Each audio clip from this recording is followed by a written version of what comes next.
Então, na aula de hoje vamos abordar o método de Galerkin e a forma fraca. Vamos ver que os dois estão fortemente correlacionados. E vai ser, eu acho que, o método mais geral que a gente tem para obter a solução de um problema de valor de contorno partindo diretamente da sua equação diferencial. Tá? Então aqui fica uma ferramenta mais robusta, independente do funcional. Tem vários problemas aí fora da mecânica dos sólidos que a gente não consegue gerar um funcional tão facilmente como a gente faz na mecânica dos sólidos.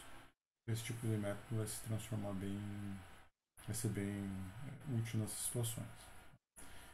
Outra coisa legal que a gente vai ver aqui é que vou passar para vocês uma noção de espaço de funções. A gente vai precisar desse conceito para entender bem o que o método de Galerkin realmente faz e o que é de fato a forma fraca. Tá? Então, eu vou tentar passar para vocês essa noção da forma utilizando, vamos dizer, menos matemática possível, tá? E preciso começarem a ter essa ideia de espaço de funções e principalmente de projeção no espaço de funções, beleza? Daí a gente encerra aqui com a forma fraca, ou variacional. A gente vai ver que a gente, independente se a gente parte da equação diferencial ou do funcional, a gente vai chegar sempre na mesma solução dos métodos que a gente está vendo aqui. Tá? Então, qual que é a ideia aqui? Lembrando que a gente está ainda dentro do contexto de método de resíduos ponderados. Então, o método de Galerkin seria um desses métodos de resíduos ponderados. O que ele faz, o método de resíduos ponderados de forma geral? É calcular os coeficientes da aproximação resolvendo essa equação aqui. Tá? Então, cada método vai ter um tipo de vai arbitrar lá um formato para as funções de ponderação dessa integral. O método de Galerkin, o que ele faz? Ele faz que as funções de ponderação sejam iguais às funções de aproximação. Tá? Então, de forma assim prática e geral, é isso que o método de Galerkin faz. Tá? Você vai pegar, colocar as funções de ponderação como sendo iguais às funções de aproximação. Isso aqui, matematicamente, tem um significado bem maior, que é o que a gente vai ver aqui na aula de hoje. Tá?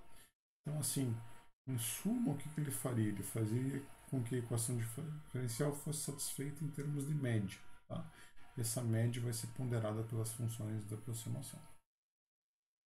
Particularmente, para mim, não faz muito sentido essa definição como ela está. Então, a gente vai ter que ver um pouquinho mais de matemática para a gente entender realmente o que está acontecendo aí quando a gente faz essa integral da função resíduo junto com as funções de ponderação. Tá? Para a gente conseguir entender, a gente vai ter que entrar num campo que pode ser desconhecido para a maioria, que seria espaço de funções. Normalmente, vocês devem estar mais familiarizados com espaços vetoriais, beleza? Por exemplo, o espaço cartesiano em duas dimensões. Então, aqui na figura, a gente tem um exemplo de um espaço vetorial. O que a gente vai fazer a partir de agora? Eu vou passar para vocês como funciona um espaço vetorial, que é uma coisa que já aprenderam na graduação, N vezes lá. E a partir dessa ideia de espaço vetorial, vamos estender ela para um espaço de funções. Beleza? Então, como é que funciona aqui um espaço vetorial, no caso? Ele sempre vai ter uma base. Tá? Então, a base do espaço, por exemplo, esse espaço em duas dimensões que a gente está vendo, ela é formada pelo quê? Pelos vetores unitários E1 e E2. Tá? Então, se a gente olhar lá para o plano cartesiano aqui, o Ezinho 1 e Ezinho 2 seriam a base desse espaço. Então, o que eu posso arbitrar aqui? Se os elementos da base do meu espaço pertencem à base, pertencem a esse espaço. Tá? Então, a notação matemática seria essa aqui. O Ezinho pertence ao meu espaço cartesiano em duas dimensões, assim como o Ezinho 2. Beleza? Como é que você representa qualquer elemento que pertence a esse espaço? você consegue representar como sendo uma combinação linear dos elementos da sua base. Tá? Então aqui na figura o que eu fiz? Eu desenhei aqui um vetor V qualquer. Tá? Esse vetor V ele tem essas dimensões, uma unidade na direção x e 3 na direção y. Então notem que a gente consegue escrever o vetor V como sendo uma combinação linear dos elementos da base desse espaço. Ezinho 1 e ezinho 2, cada um multiplicado por um respectivo coeficiente. Então se a gente for ver aqui, se a gente for decompor esse vetor na direção x e na direção y, ele teria lá uma unidade de E1, 3 unidades de E2, beleza? A parte mais importante aqui é essa aqui, ó, combinação linear. Qualquer elemento de um espaço a gente consegue representar por uma combinação linear dos elementos da sua base. Tá? Esse vai ser um conceito importante para a gente passar para o espaço de funções. Outra coisa que é legal notar é que se os elementos da base pertencem a esse espaço, se eu consigo escrever o V como combinação linear dos elementos da base, quer dizer que o V também pertence a esse espaço. Beleza? Então tudo que eu consigo representar, qualquer elemento que eu consiga representar pelas bases, por uma combinação linear dos elementos da base do espaço, ele também pertence a esse espaço. Beleza? O que mais que a gente tem? Agora, os elementos da base do espaço vetorial ele tem algumas propriedades. Tá? As duas mais importantes são, eles são linearmente independentes. Ou, em outras palavras, a gente pode dizer que eles são ortogonais. O que isso quer dizer matematicamente? Que a gente não consegue escrever um elemento da base como função dos outros. Tá? De fato, se a gente voltar aqui na figura, se eu tenho aqui o nosso E1 e o nosso E2, não importa pelo que eu multiplique o E1, eu não vou conseguir resultar no E2 e vice-versa. Tá? Então eles são linearmente independentes ou ortogonais. No caso de espaços vetoriais, ortogonal é a definição própria de ortogonal, ou seja, dá um ângulo aqui de 90 graus entre os dois. Tá? Então, o que acontece se eu projetar um elemento da base no outro? Projetar em termos aqui vetoriais fica bem palpável, que eu posso dizer qual que é a sombra do E2 sobre o E1. É zero. Tá? Então, matematicamente, quando dois elementos, aqui dois vetores são ortogonais ou linearmente independentes, o que acontece? O produto interno entre os dois é nulo. Beleza? Então,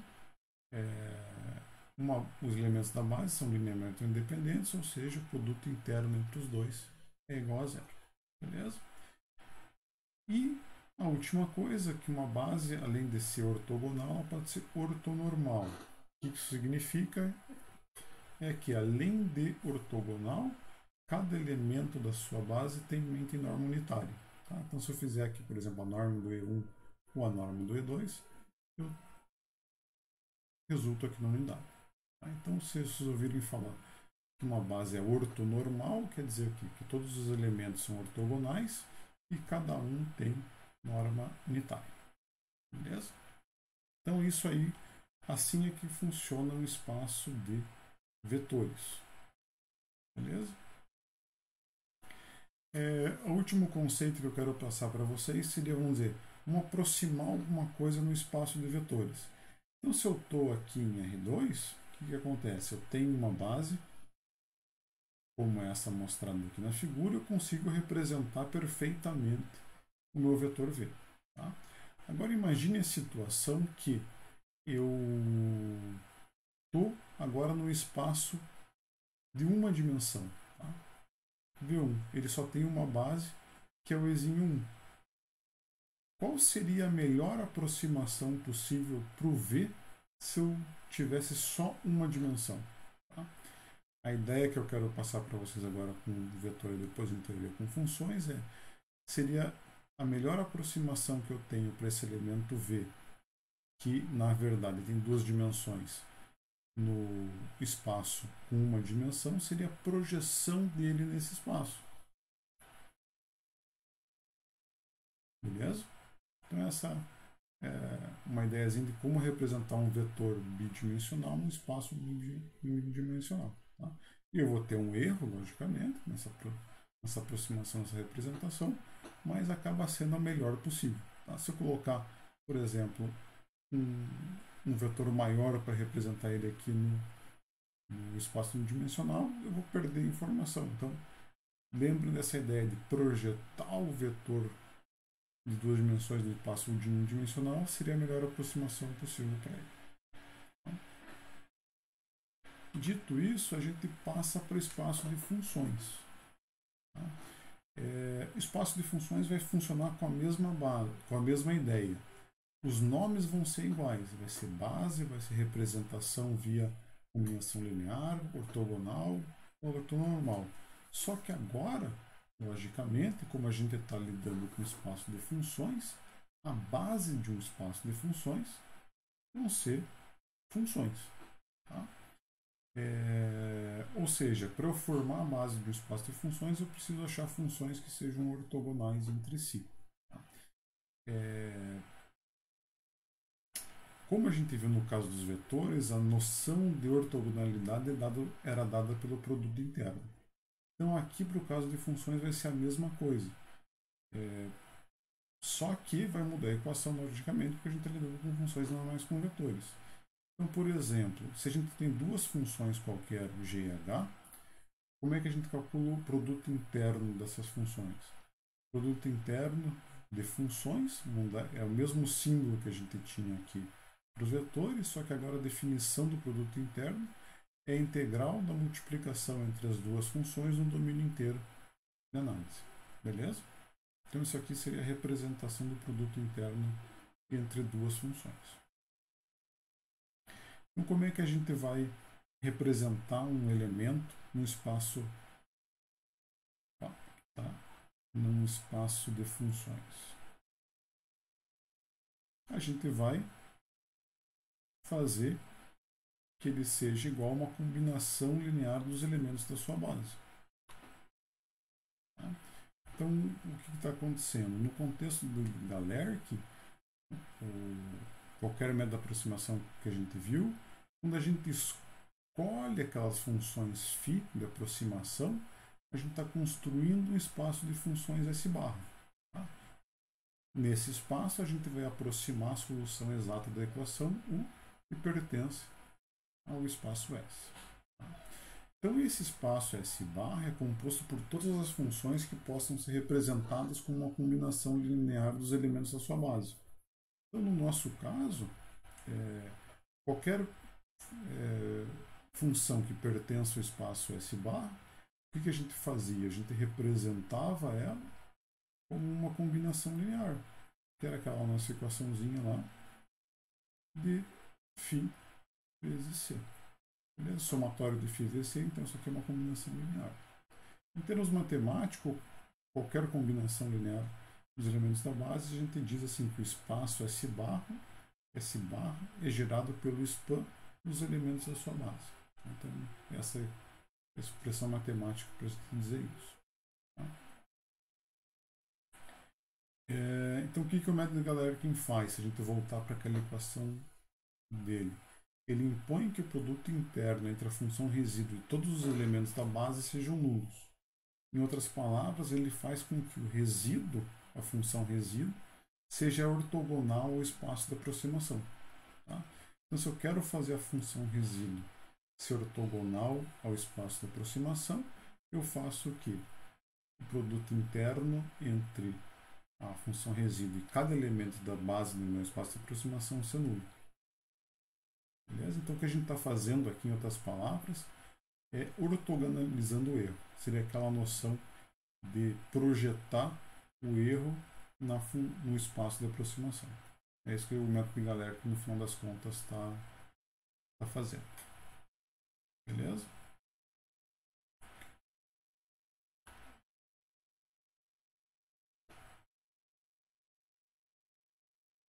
Da forma que ele está apresentado aqui, se a gente pegar essas mesmas equações e aplicar para qualquer probleminha que a gente tinha anteriormente, o que vai acontecer? Se a gente escrever isso aqui direto, que vai acontecer aqui nesse meu termo em R? Eu vou ter que fazer como nos outros métodos de resíduos ponderados, que é construir as funções de aproximação obedecendo as condições de contorno tanto essenciais, em qualquer caso, mas também como as naturais. Porque como eu não faço integração por partes, elas não aparecem na formulação. A gente tem esse primeiro problema, tem que fazer as mesmas coisas que a gente tinha antes, e ainda escolher os φ de forma a eles serem ortogonais ou até ortonormais. Tá? Então, não há muita vantagem em aplicar o método de Galerkin em como ele está escrito aqui nessa equação, pela definição dele. Tá? Então, para ver uma forma mais prática de utilização desse resultado, ou seja, a gente ortogonalizar o erro, a gente vai estudar a tal da forma fraca. Então, comentei rapidamente na aula passada, no final da aula passada, o que a forma fraca faz? Ela não exige que a equação diferencial seja satisfeita ponto a ponto, ou seja, em todos os pontos do domínio. Ela faz com que a equação diferencial seja satisfeita de forma integral, ou seja, a gente pega a equação diferencial entre parênteses e faz a integral dela no domínio inteiro. Só que, para fazer isso, a gente coloca aqui funções de ponderação. Tá? Então, a gente pondera, a gente faz a equação diferencial ser satisfeita em forma de médio integral ponderada por essas funções W. Beleza? Como é que funcionam essas funções W? Elas pertencem lá ao nosso espaço S-var, onde o S-var representa o espaço de funções que obedecem às condições de contorno essenciais do problema de valor de contorno. É como se fosse o mesmo S-var que a gente tinha no cálculo variacional, são lá os caminhos admissíveis, tá? Que a gente tinha lá. Então, o que a gente vai fazer aqui? Vai buscar uma solução, U pertencente a S, para a equação diferencial, e faça essa condição ser satisfeita. Só que note que dessa forma a gente ainda tem que impor que a condição de contorno essencial seja satisfeita, assim como a condição de contorno natural, por causa da nossa barra engastada livre. Tá? Então, para isso aí ficar mais útil, vai fazer algumas outras operações. Outra coisa que atrapalha aqui, que é um problema, é que o grau de exigência de continuidade para o conjunto de funções W e para o conjunto de funções U é diferente. Para essa integral existir, fazer sentido, a derivada segunda da função U tem que ser contínua, ou seja, os elementos que pertencem a S têm que ter a derivada segunda contínua, enquanto os elementos W que pertencem ao nosso S-var tem que somente ela ser contínua. Tá? E outro problema, como já comentei, as condições de contorno naturais também não estão na formulação. Então, o que a gente vai fazer para resolver esses dois problemas de uma vez só? Você vai pegar, multiplicar esses termos e aplicar uma integração por partes no termo que tem W duas linhas. Porque assim a gente faz tanto W quanto U tem o mesmo nível de diferenciação e também automaticamente vai incluir as condições de contorno naturais da formulação. Então vamos lá. Partindo, aqui eu estou repetindo a formulação fraca, que também é chamada de formulação fraca não simétrica, principalmente em relação a essa diferença de diferenciação entre o U e o W. Vou fazer uma integração por partes aqui no primeiro termo. Tá? Então é bem similar ao que a gente já fez lá no cálculo variacional. Então, aplicando a forma de integração por partes desse termo, vai me surgir aqui um termo no contorno, onde a gente vai ter as condições de contorno naturais, e vai me aparecer aqui um outro termo dentro da integração. Na ordem que esse termo que aparece dentro da integral tem derivada primeira tanto para U quanto para W. Então, se eu retornar esse cara aqui, a equação 8 para dentro da forma fraca, o que eu vou obter? Vou obter essa equação 9. O que eu tenho nela? Agora, tanto W quanto U tem uma derivada primeira aplicada a eles. Ou seja, se eu for construir esses espaços, tanto para W quanto para U, pode ser o mesmo espaço de aproximação. Por quê? o nível de diferenciação de continuidade exigido para as duas funções é o mesmo. Então, notem aqui que a gente não precisa mais lidar com dois espaços separados, seja S ou S var, a gente passa a lidar aqui com o nosso S infinito. Beleza? Então, é o mesmo espaço de tanto para W quanto para U. Então, devido a essa igualdade de continuidade exigida para cada uma dessas duas funções, a gente tem o que a gente chama de formulação fraca simétrica, tá? Simetria de exigência de continuidade tanto para a solução quanto para as funções de ponderação. E a outra vantagem que acontece aqui é o surgimento no equacionamento das condições de contorno naturais. Então, se eu avaliar esse termo em x igual a L, eu recupero aqui a condição de contorno natural. Se eu avaliar esse termo em x igual a zero, eu sei que W em x igual a zero tem que ser nulo para ele ser um caminho admissível, então vai zerar esse termo. Então esse cara aqui que aparece na equação 10 seria a formulação fraca simétrica. Temos simetria de exigência de continuidade tanto em quanto em W e temos incluso na formulação as condições de contorno naturais. Então quando a gente for partir para uma solução aproximada, eu só preciso me preocupar lá com a ortogonalidade e as condições de contorno essenciais para escolher as funções φ. Então notem, até esse ponto que a gente chegou aqui na equação 10, eu não tenho nenhuma aproximação. Tá? Ou seja, a solução dessa equação 10 é exatamente igual à solução da formulação forte, a solução direta da equação diferencial. Por quê? Porque eu estou lidando com um espaço infinito de funções. Fica mais claro aqui na equação 11. Tá? Então, se eu pegar e fizer as minhas funções de ponderação, a W, como é que elas são escritas? É um somatório até o infinito.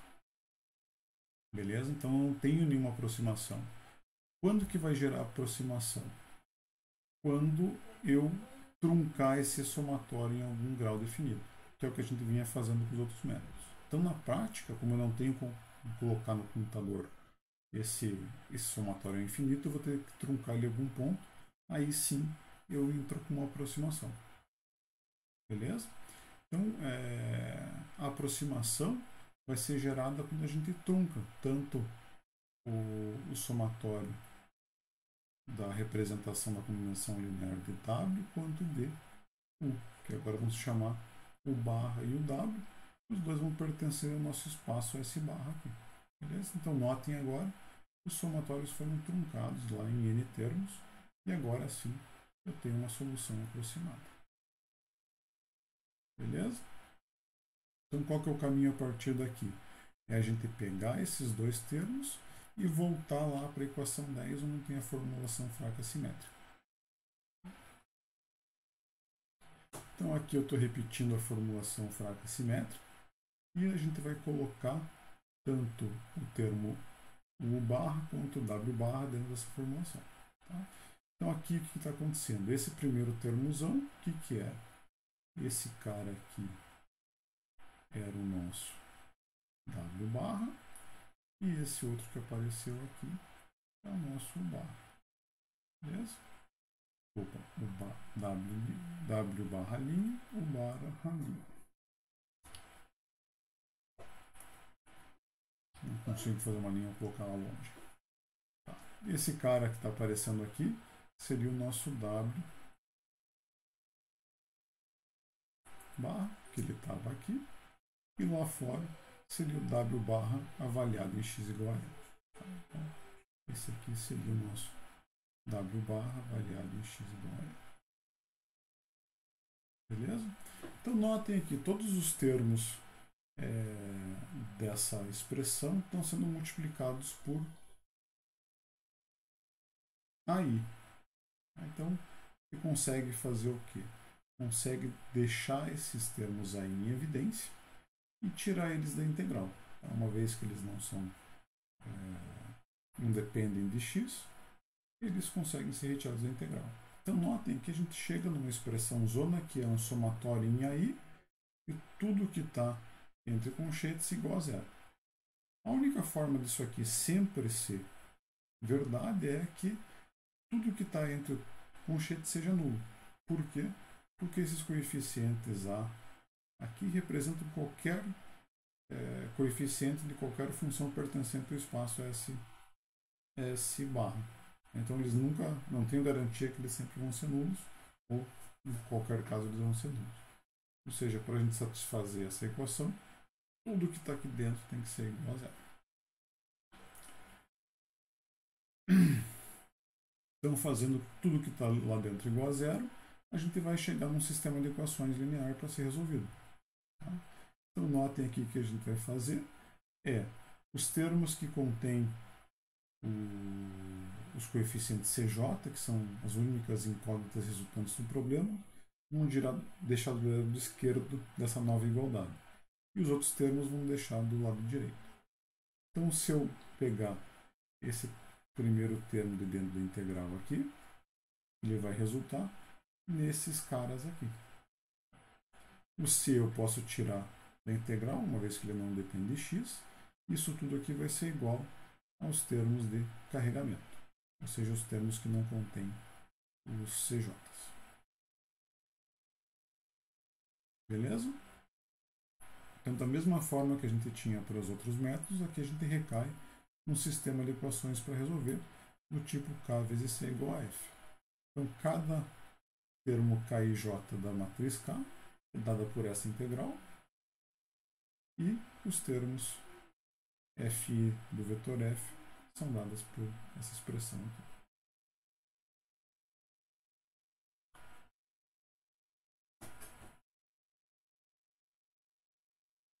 Então veja, se vocês pegarem, aqui está mais detalhadozinho o que está acontecendo. Se vocês voltarem lá para a aula de hits e aplicarem, vão ver que essas equações são exatamente as mesmas que a gente obteve com a aula de hits ou o princípio dos trabalhos virtuais. Então, partindo da equação diferencial do problema, construindo a forma fraca simétrica, a gente recupera as soluções de hits ou do PTV. Beleza? É uma outra forma de a gente chegar no mesmo resultado, só que agora partindo da equação diferencial. E outra coisa legal de ver, se a gente olhar para aquela forma geral do método de Galerkin, pegando aqui, por exemplo, a versão no espaço aproximado S barra, o que a gente está fazendo? Esse cara que está aparecendo aqui nada mais é do que a função resíduo.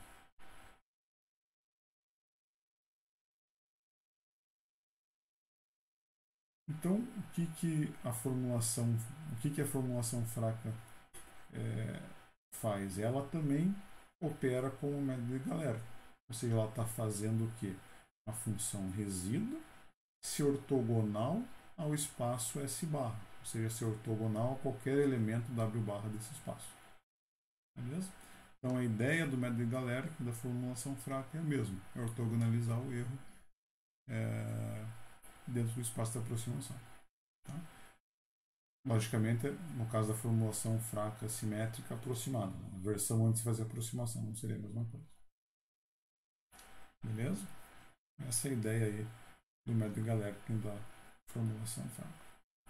Os principais resultados que a gente chegou com esse material.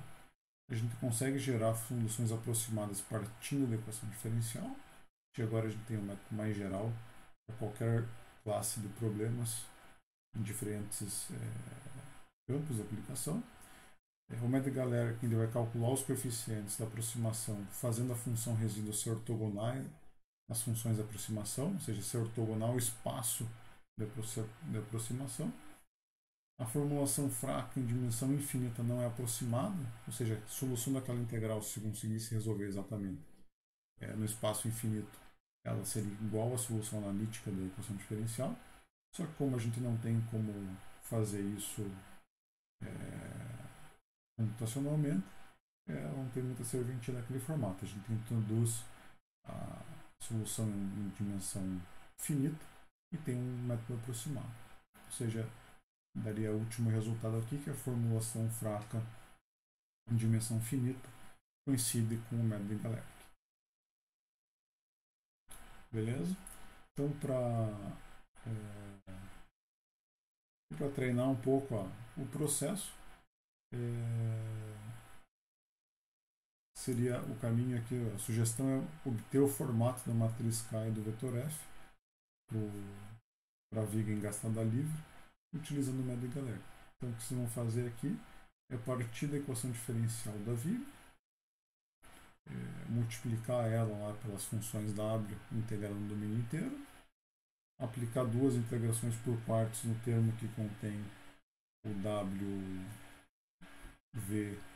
elevado à quarta dV em relação a x, e aí as condições de contorno naturais vão surgindo na formulação e você vai obter no final das contas também a expressão para K e para F. Beleza? Então a parte dispositiva da aula a gente fecha aqui e partimos para as perguntas e dúvidas da